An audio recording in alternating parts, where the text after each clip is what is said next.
वह उसी हिसाब से खेती की उर्वरता को बनाते थे। यानी जितनी हम खेती का दोहन करते थे उससे कई गुना हम खेती को रिटर्न करते थे उसके माध्यम से। परिणाम क्या होता था?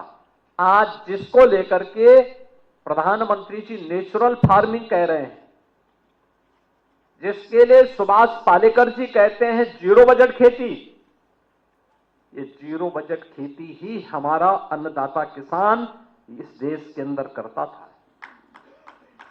ये वही खेती थी, गाय का गोबर, गाय का मूत्र, गाय से जुड़े हुए उत्पाद, गाय का खुर उस धरती को मुलायम भी करता था, उसकी उर्वरता को भी बनाता था। परिणाम क्या होता था? खूब अन्न उत्पादन होता था, खूब अन्न उत्पादन होता था, धन धान्य से परिपूर्ण था। कहते हैं भारत पे जब इस्लाम ने पहला हमला किया था, उस समय भारत की आबादी यानी उसके बाद भी सन 1100 तक भारत के अंदर हिंदुओं की आबादी 60 करोड़ थी, 60 करोड़। और 1947 में जब ये देश आजाद हुआ उस समय हिंदुओं की आबादी रह गई थी मात्र 30 करोड़। आप मुझे बताइए, इन 800-900 वर्षों में हमारी आबादी बढ़नी चाहिए थी कि कम होनी चाहिए थी? कम हुई। हम 60 करोड़ से 30 करोड़ पे आ गए। यानी आबादी ही नहीं घटी, हमारी खेती के उत्पादन को भी कम कर दिया गया। ये आबादी जो कम हुई, आक्रांताओं ने ही मारा नहीं, बल्कि भूख से मरे, बीमारी से मरे, तमाम अन्य प्रकार की यातनाओं से मरे। विदेशी दास्ता ऐसे ही होती है। इस देश पे वही किया गया, इस देश पर अत्याचार किया गया, उसका शोषण किया गया। और जिस भारत में 300 वर्ष पहले आधी से कम आबादी खेती पर निर्भर करती थी, आधी से अधिक आबादी उद्योग धंधों में लिप्त थी, बड़े उद्योग नहीं, यहां पे कल कारखाने थे, लघु सीमांत और लघु और कुटीर उद्योगों का एक जाल फैला हुआ था। ये भारत की ताकत बनती थी। भारत को उत्पादक देश के रूप में, प्रोडक्शन के रूप में भारत का बेहतरीन उत्पादन दुनिया के मार्केट में छाता था। दुनिया का व्यापारी यहां आता था, यहां से लेके जाता था, यहां से व्यापारियों का काफला अपना सामान पहुंचाता था। क्या नहीं था भारत के पास? सब कुछ तो था। लेकिन जिन लोगों ने जाति के नाम पे बांटा, क्षेत्र के नाम पे बांटा, भाषा के नाम पर बांटा, तमाम वादों के आधार पर बांटा, और आज भी वे उसी विदेशी मानसिकता के साथ काम कर रहे हैं। समाज को विभाजित कर रहे हैं, विभाजन कर रहे हैं, बांट रहे हैं, काट रहे हैं। वे लोग इस स्वदेशी अभियान में भी तमाम प्रकार की उंगलियां उठाएंगे। लेकिन प्रधानमंत्री जी का जो कहना है कि हम जो भी भारत के श्रमिकों के श्रम से बना हो, हमारे युवाओं की प्रतिभा से आगे बढ़ाओ, वह कोई भी उत्पादक जो भारत की धरती पर भारत के उद्यमी, भारत के व्यापारी, भारत के श्रमिक, भारत के युवा, इन सबके सामूहिक प्रयास से आया है, उस पूरे उत्पाद को स्वदेशी मान करके उसके लिए हमें एक एक व्यक्ति को तैयार करना है और उसी को खरीदने के लिए लोगों को कहना है। क्योंकि भारत के अंदर बना हुआ कोई भी उत्पाद जब हमारा नागरिक खरीदेगा, क्योंकि ये तो तय है कि आज के दिन पे दुनिया के अंदर भारत सबसे बड़ा उपभोक्ता बाजार भी है। 140-145 करोड़ की आबादी कौन नकार सकता है? उसकी आवश्यकताओं की पूर्ति करने के लिए, उसकी आवश्यकताओं के लिए जो भी प्रोडक्शन आना है, उस प्रोडक्शन को उसे प्राप्त हो सके, हर व्यक्ति लालायित होगा इस बाजार के लिए। क्योंकि प्रोडक्शन तो डिमांड एंड मार्केट की सप्लाई पे निर्भर करता है, और लोगों को प्राप्त हो, कोई इसको नजरअंदाज नहीं कर सकता।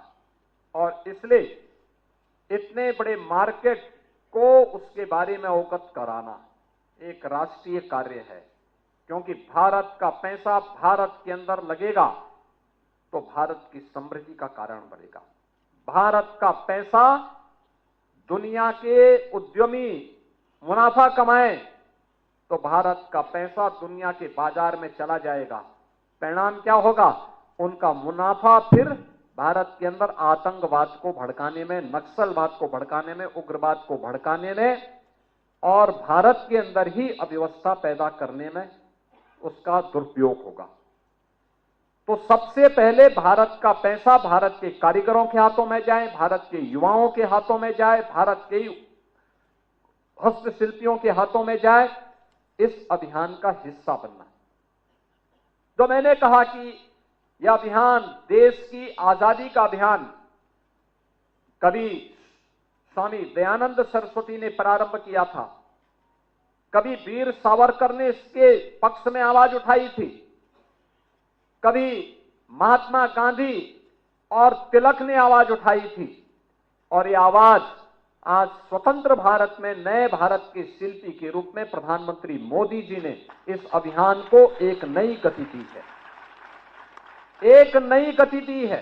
और आदरणीय प्रधानमंत्री जी की प्रेरणा से हम लोगों ने उत्तर प्रदेश में 1 डिस्ट्रिक्ट 1 प्रोडक्ट की स्कीम निकाली थी, योजना निकाली थी, जो अब तक की सफलतम योजनाओं में से एक है देश के अंदर। आप जानते होंगे सभी 75 जनपदों की एक यूनिक प्रोडक्ट है यूपी के अंदर, 75 जनपदों की यूनिक प्रोडक्ट। दुनिया के अंदर कोई भी व्यक्ति खेलता कहीं भी होगा, लेकिन उसके पास फुटबॉल, उसके पास वह कहीं और से नहीं बनी होगी, उत्तर प्रदेश के मेरठ में ही बनी होगी। चमड़े का उत्पाद दुनिया के अंदर लोग इस्तेमाल करते होंगे, चमड़े का बैग होगा, चमड़े का पर्स होगा, चमड़े का जूता होगा, चमड़े से जुड़ा हुआ कोई भी उत्पाद होगा, इस्तेमाल दुनिया कर रही होगी, लेकिन बना हुआ आगरा, कानपुर या उन्नाव में ही बना होगा। कारपेट दुनिया के अंदर कोई भी इस्तेमाल कर रहा होगा, लेकिन बना होगा भदोई, वाराणसी, मिर्जापुर में ही, उत्तर प्रदेश के अंदर। सिल्क की साड़ी दुनिया के अंदर लोग इस्तेमाल करते होंगे, लेकिन बनी होगी वाराणसी और आजमगढ़ में। जरी जरदोजी के कार्य को दुनिया के लोग इस्तेमाल करते हैं, लेकिन वो बनी होगी लखनऊ में। ग्लास का आइटम लोग अपने घरों में इस्तेमाल करते होंगे, घर के दैनिक कार्यों के साथ साथ उनके घर की डाइनिंग की शोभा बढ़ाने के लिए भी, लेकिन बना होगा फिरोजाबाद में ही। हर घर की शुरुआत होती है सुबह की चाय से, और चाय परोसा जा रहा होगा, जो चीनी मिट्टी का बर्तन बना होगा खुर्जा में ही बना होगा। ब्लैक पॉटरी बनी होगी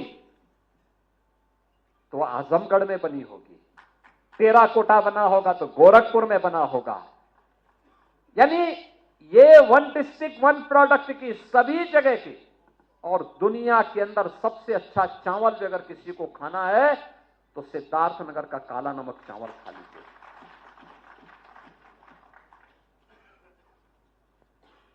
किसी को अमृत फल खाना है, आंवला, तो प्रतापगढ़ जाएगा, प्रतापगढ़ का तो देगा, ब्रांड तो प्रतापगढ़ के नाम पर बन गई। ऐसे ही पेठा खाना होगा, आगरा जाएगा, रेवड़ी और गजक खाना है तो उसी मेरठ में जाएगा, फिर पापड़ खाने तो हापुड़ जाइए, और चाकू लेना है तो रामपुर में जाइए।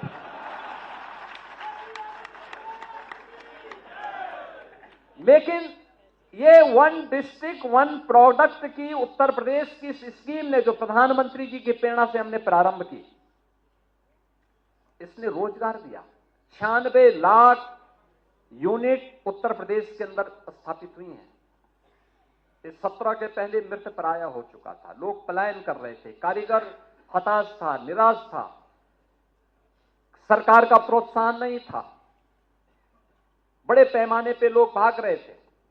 हम लोग आए, हमने स्कीम बनाई, उसको फिर से जोड़ा, उसको एक नई गति दी, उस अभियान को एक नए सिरे से आगे बढ़ाने का काम किया और आगे बढ़ाने के साथ साथ जब उसको मजबूती प्रदान की, उसको हमने डिजाइन दी, उसको हमने टेक्नोलॉजी दी, उसको हम लोगों ने मार्केट दिया, उसकी ब्रांडिंग की और हर प्रकार से उसको प्रोत्साहित किया, पैकेजिंग की सुविधा दी।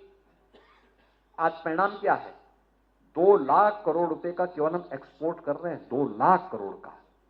आप जाइए भदोही में 14,000 करोड़ रुपए का केवल एक्सपोर्ट होता है। ये दुनिया के मार्केट में, डोमेस्टिक मार्केट अलग है। आप चले जाइए मुरादाबाद में ब्रास के लिए, ब्रास का आइटम 12 से लेके 14,000 करोड़ का वहां से एक्सपोर्ट होता है, डोमेस्टिक मार्केट का अलग है। अगर आप चले जाइए फिरोजाबाद में 4 से 5,000 करोड़ का केवल एक्सपोर्ट हो जाता है।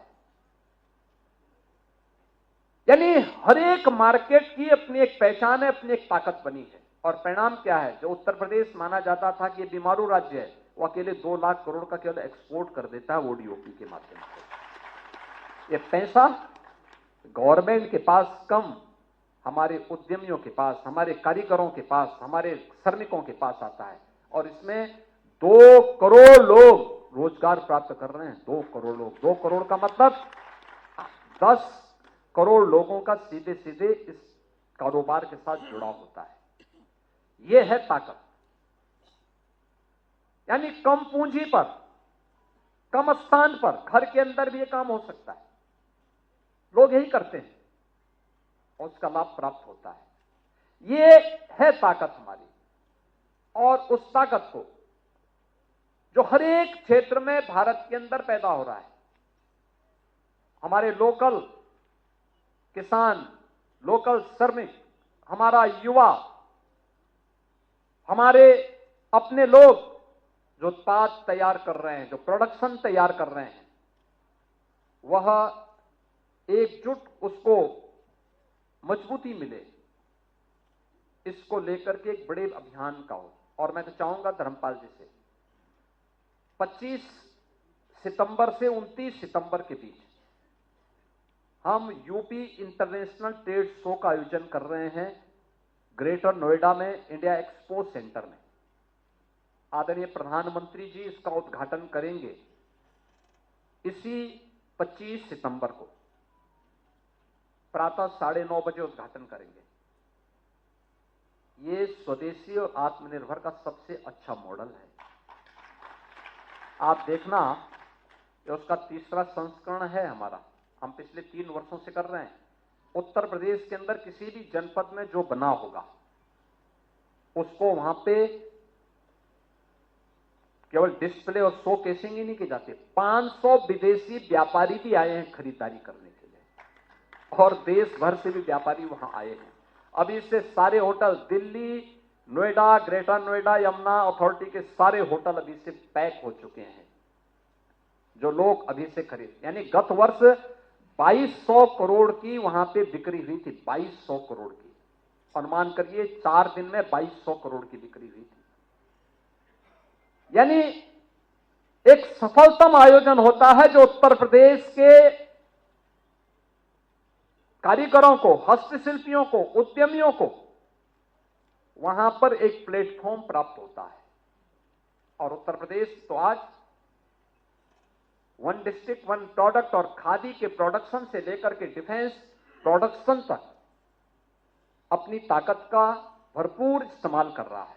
अन्नदाता किसान खुशहाल है, उसको लागत का 1.5 गुना से अधिक दाम मिल रहा है।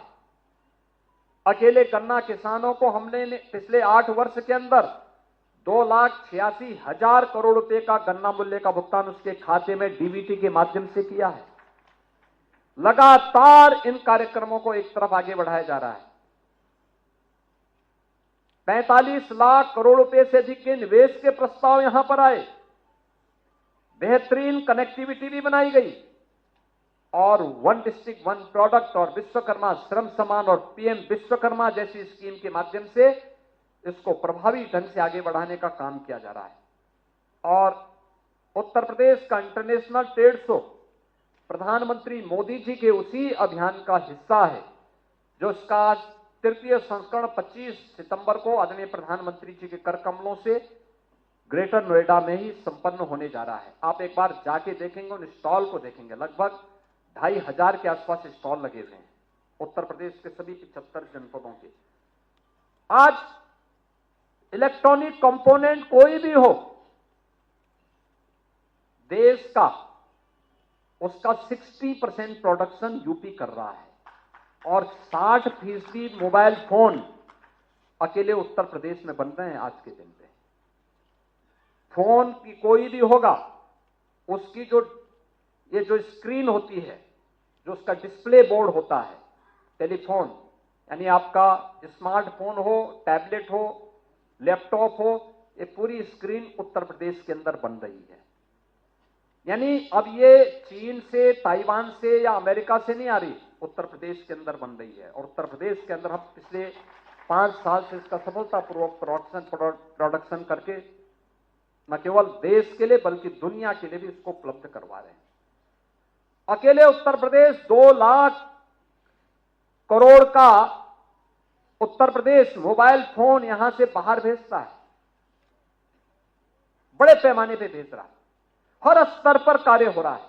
और उस दिश से इस ट्रेड शो को अगर आप देखेंगे तो आपको भी लगेगा कि हमें गांवों में, अपने अपने जनपदों में स्वदेशी मेला कैसे लगाना है। हमारा एमएसएमई विभाग भी इसमें सहयोग करेगा आपका। और मैं चाहूंगा कि मेला की तिथि भले देर की, अगर उसको पहले लगाएंगे तो व्यापारियों को लाभ भी होगा। जैसे अभी दीपावली के पहले हम लोगों का प्रयास रहता है कि हर जनपद में वन डिस्ट्रिक्ट वन प्रोडक्ट का और स्थानीय उत्पादों का मेला लगे जनपद स्तर पर। अगर हम अभी से इसकी प्लानिंग कर लेंगे, क्योंकि दीपावली 19 और 20 को पड़ेगी, अगर हम 10 से 18 के बीच में 1 सप्ताह का मेला इस रूप में अभी से प्लानिंग कर लेंगे, बड़े पैमाने पे ये कार्यक्रम अच्छे हो सकते हैं, क्योंकि इसमें बहुत लाभ स्थानीय उद्यमियों को और व्यापारियों को होता है। और दूसरा, विदेशी उत्पाद को लोग खरीदने से फिर बचते हैं। जैसे चीन की झालर पहले ही छा जाती थी, पहले आज 17 के पहले छाती थी, लेकिन अब घर घर में दीप लोग जला रहे हैं, मिट्टी के दीप जला रहे हैं। मुझे याद है जब हमें अयोध्या में दीपोत्सव का आयोजन करना था 2017 में, 51,000 दीप अयोध्या और अयोध्या कमिश्नरी में नहीं मिले थे, पूरे प्रदेश भर से मुझे जुटाने पड़े थे। और उसके बाद इस संख्या बढ़ती गई। गत वर्ष हमने 21 लाख दीप प्रज्वलित कराए थे और सभी अयोध्या में बने थे, अयोध्या में बने थे। और इस बार भी हमारा प्रयास है कि रिकॉर्ड तोड़ दीपोत्सव के कार्यक्रम के साथ दीप भी प्रज्वलित होंगे, न केवल मिट्टी के बल्कि गाय के गोबर के दीप भी बनेंगे बड़े पैमाने पर। हमें लोकल लोगों को इसके लिए तैयार करना होगा, हर घर में दीप जले। अगर हर घर स्वदेशी होगा तो हर घर पर भी दीप जले। ये दीप भी भारत का स्वदेशी मॉडल है और इसको बड़े पैमाने पर हमें आगे बढ़ाने के कार्यक्रम के साथ जोड़ना है। ये कार्यक्रम जो अलग अलग स्तर पर, अभी आपको जनपद स्तर की भी कार्यशाला करनी है, मंडल स्तर पर भी कार्यशाला करनी है, लेकिन हो सके तो एक दिन इंटरनेशनल ट्रेड शो जिसमें केवल उसमें कहीं और का नहीं है, केवल उत्तर प्रदेश के अंदर जो बना है, आपको उत्तर प्रदेश की ताकत का एहसास होगा। और मैं इसलिए बोल रहा हूं, भारत विपन्न हुआ क्यों, बंगाल में अकाल क्यों पड़ा था, क्यों बीमारी से लोगों को देश के अंदर मरना पड़ा था, क्योंकि भारत की जो ताकत थी आधा कृषि से, कृषि का स्थान ले लिया, देसी खाद की जगह, ऑर्गेनिक खाद की जगह जो गाय भैंस बकरी के खाद के गोबर से खाद जो प्राप्त होती थी, खेती की उर्वरता बढ़ती थी, जिसमें पानी की आवश्यकता उतनी नहीं होती थी। एक स्वदेशी मॉडल था, सेल्फ सस्टेनेबल मॉडल था। उसका स्थान urea, potash, DAP, zinc phosphate और न जाने कौन कौन से पेस्टिसाइड और केमिकल ने ले लिया। उसके लिए पानी की भी आवश्यकता थी, पानी की खपत बढ़ी। धीरे धीरे करके एक बार दो बार उसने दिया, लेकिन उसके बाद खेती की उर्वरता को पूरी तरह नष्ट करके रख दिया उसने। आज खेती में बहुत सारी जगह क्या है, कुछ राज्यों में कैंसर ट्रेन चलानी पड़ रही है। पानी का संकट खड़ा हो गया है। डेंजर लेवल में पानी का लेवल नीचे जा चुका है, डार्क जोन हो गए हैं। भीषण अकाल की स्थिति को वहां पर एक बार दस्तक दे रहा है। ये विदेशी मॉडल जब भी आप अपनाएंगे तो खतरनाक होगा। हमें स्वदेशी मॉडल अपनाना पड़ेगा। और एक तरफ खेती को नष्ट किया, दूसरी तरफ यहां के कुटीर और लघु उद्योगों को समाप्त किया गया। ये जो भारत की ताकत थी, इस ताकत को विदेशी हुकूमत ने नष्ट क्या किया। परिणाम क्या है, भारत विपन्न होता गया। और जब ये देश 1947 में स्वतंत्र हुआ तो औद्योगिक उत्पादन में हमारी भूमिका मात्र 1.5% थी और दुनिया की अर्थव्यवस्था में 2% थी। हम 25 से 2 पे आ गए, 23 से, यानी मात्र 300 वर्षों में हम 1.5% पर आ गए। ये देश गरीब हो गया। उत्तर प्रदेश बीमारू हो गया। अब बीमारू, अगर 8 वर्ष में बीमारी हट सकती है तो कोई कारण नहीं कि उत्तर प्रदेश अगले 22 वर्ष में विकसित न हो जाए। और उत्तर प्रदेश, भारत ने अगर अपनी विपन्नता को दूर करके नए भारत के रूप में अपने को दुनिया की चौथी अर्थव्यवस्था के रूप में स्थापित किया है, कोई कारण नहीं कि 2047 में जो प्रधानमंत्री जी की संकल्पना है कि भारत विकसित भारत होगा, तो भारत अवश्य विकसित होगा। लेकिन रास्ता स्वदेशी और आत्मनिर्भर संकल्प अभियान के माध्यम से ही आगे बढ़ता है। तो आत्मनिर्भर भारत संकल्प अभियान इस स्वदेशी के जिस मॉडल पर आधारित होगा, वही आत्मनिर्भर भारत और विकसित भारत की संकल्पना को पूरा करेगा। आप सभी इस अभियान के साथ जुड़ेंगे, इस विश्वास के साथ। आप सबको मैं विजयादशमी की ओर शारदीय नवरात्रि की मंगल में शुभकामनाएं देते हुए वाणी को विराम देता हूं। धन्यवाद। जय हिंद।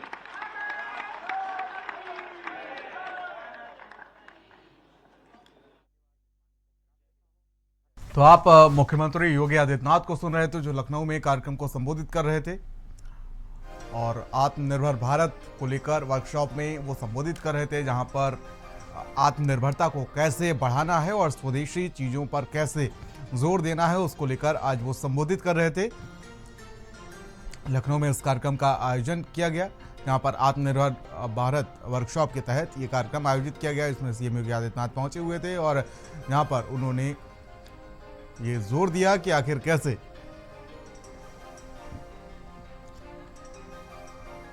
भारत को आत्मनिर्भर बनाया जाए और जो प्रधानमंत्री नरेंद्र मोदी का जो मिशन है आत्मनिर्भर भारत, उस पर कैसे जोर दिया जाए।